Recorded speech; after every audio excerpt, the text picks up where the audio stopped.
One of the most fascinating stories is really the Jewish impact on America. No country in the world has been more impacted by Jewish values than the United States. We see it in so many different ways. In all the biblical place names of cities like Salem and Bethesda that you see all over America. In the fact that the Constitution of the United States mentions God. In the fact that American money says, "In God we trust" on it. The Liberty Bell has a direct quote from the Bible on it. Everywhere, all the early American institutions of higher learning, Harvard University and Yale, the Jewish symbolism, it's everywhere. And it's a fantastic story because so much of Jewish ideas were incorporated into the ideology of the founding fathers of the United States and the Pilgrims, and it seeped its way all the way into the United States today, which also explains something very interesting, the very close connection that America and Israel have today in the world.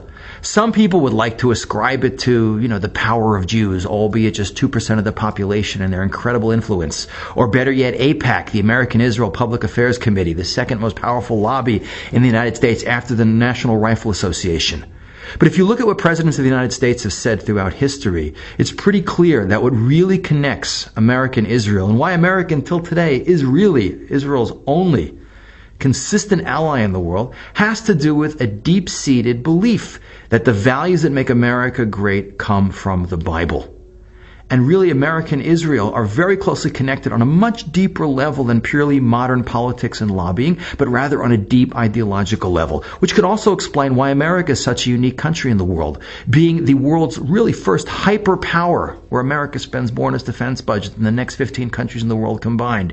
Yet America is not an imperialistic power conquering the world, and America gives far more money and far more aid and is far more involved in the world in a benevolent way than any other country in the world. You can make a great case for saying that's because America has truly, collectively inculcated in its personality the values of what Judaism teaches about what people are supposed to be like. And that really teaches us an important lesson of what's going on in the world today. In terms of the struggle that we have, radical Islam versus America or Israel, it's not that America is being attacked because it supports Israel. It's rather that we do have an ideological struggle in the world going on between radical Islam and the West. And Israel is the frontline state, and America is being attacked because America is the symbol of those values, but Israel, traditionally and throughout history, has always been the source of those values.